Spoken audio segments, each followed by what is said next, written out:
The next topic we're going to cover is series resonance. And so you might be familiar with the idea of resonance from other classes such as physics, where you looked at audio resonance or perhaps resonance in other systems. But of course, what we're going to focus on here are circuits. So resonance in our circuits can occur anytime we have at least one inductor and at least one capacitor. So at least one inductor and one capacitor can result in resonance. And so what exactly is this condition of resonance? Well, by definition, our resonance is when the impedances of these two components, our inductor and our capacitor, are canceling out. So if we're considering, and I'll draw here in a second, a simple RLC circuit, so let's just consider a simple RLC circuit with one inductor and one capacitor.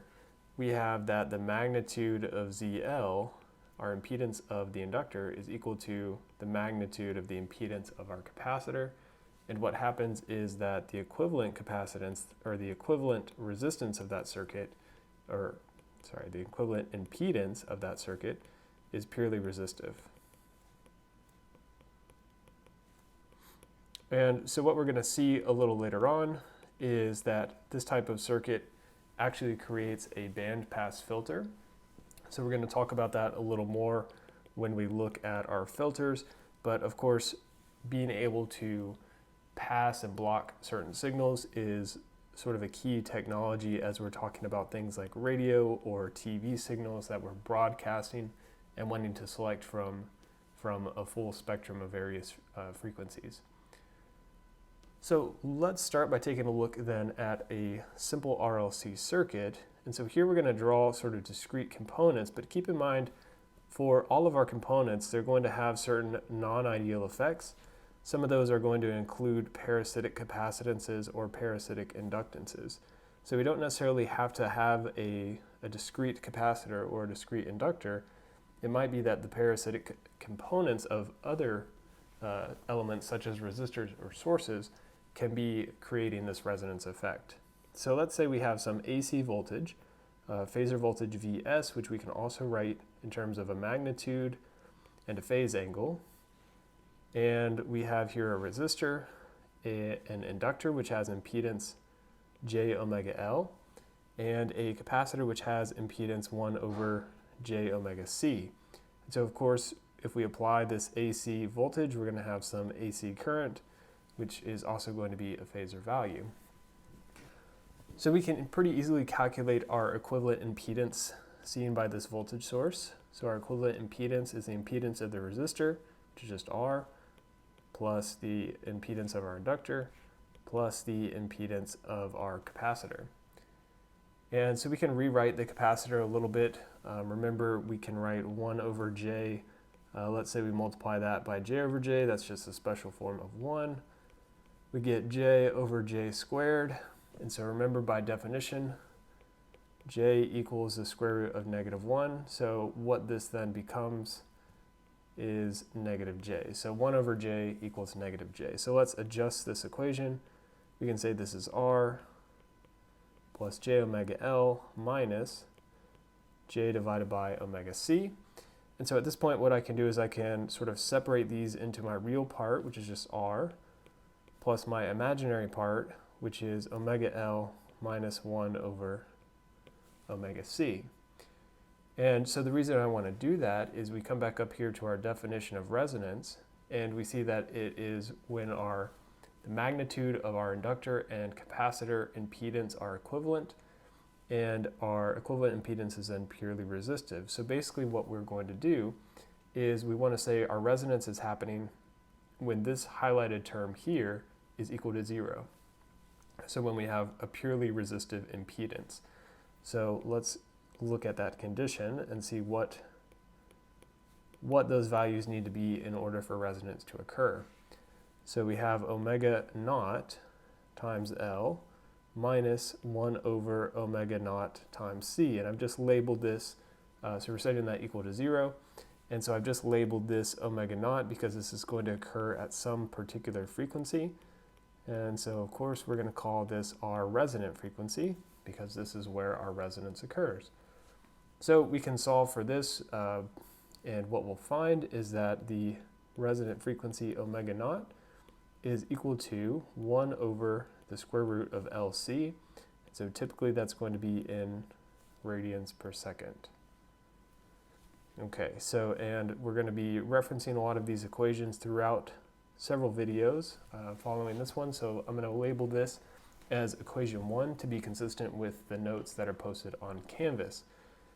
Something we can keep in mind if we want to talk about frequency and not radial frequency, of course we know omega in general is 2 pi f. So if we wanted to talk about our resonant frequency in hertz, we would just have to add a factor of 2 pi in the denominator of our previous equation. So we get something that looks like that. So let's list some conditions of things that are true at resonance. So during resonance, we have the following things are true. So first of all, as we said, our impedance is purely resistive. So impedance is purely resistive. And what's happening is that this combination of our inductor and capacitor is behaving like a short circuit. So they're essentially, as we've written here, canceling each other out, and all of our remaining voltage is across R. So all voltage from source across R. And that's not to say that our inductor and capacitor don't have voltage. We'll see they actually do a little later on. But what's happening is our inductor and capacitor are capable of storing energy. So at this resonant frequency, they're essentially just transferring energy back and forth between one another without losing any energy to the external circuit. Okay, the second thing that is true during our case of resonance is that the voltage and current are in phase. And so by voltage and current, I mean our voltage source Vs and that current which is going through all of the elements, so I, are in phase. And so what that means then, if they're in phase, is that our power factor is unity or equal to 1. So power factor is unity, and so power factor, as you recall, is equal to cosine of theta V of V minus I, so the phase angle of voltage minus the phase angle of current, and we're saying that in this case the power factor is equal to 1. The third thing that is true during resonance is that the magnitude of our impedance is at a minimum. So the magnitude of Z, which is our impedance, is at a minimum. And so what we're going to see in the next video is this means that our current is at a maximum. Okay, and then the last thing, which I kind of alluded to while we were talking about a previous point, is that our inductor and capacitor voltages can actually be much higher than the source voltage.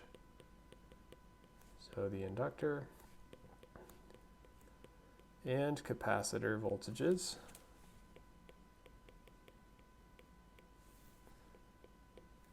can be much higher than the source value. And so this kind of seems weird intuitively, but again, we think about how the inductor and capacitor are storing this energy, and so that's ultimately what's allowing this to increase past the source voltage. And so if we think about the magnitude of the inductor voltage, for instance, we know in general this is equal to the magnitude of that current times the impedance of our inductor. And so note the inductor by itself hasn't lost its impedance, it's just that it's canceled out with the capacitor in series. So the magnitude of our current is going to be the peak value of our voltage divided by our resistor, because that is our equivalent impedance, just that R value. Then our inductor impedance is omega naught times L. Similarly, we can find the magnitude of our capacitor current, which is equal to Vm. Well, so let me take a step back. So similarly, we can just say it's equal to I times our capacitor impedance. And again, the capacitor impedance isn't zero. It's just being canceled out by the inductor impedance. So again, we can represent that current as Vm over R because all of the voltage is across R. And now our capacitor impedance is omega naught over C. So in subsequent videos, what we're going to do is we're going to take a closer look at this current waveform, and we're going to start talking a little bit about how it can be useful in terms of a filter, and we're going to relate some various properties of that waveform.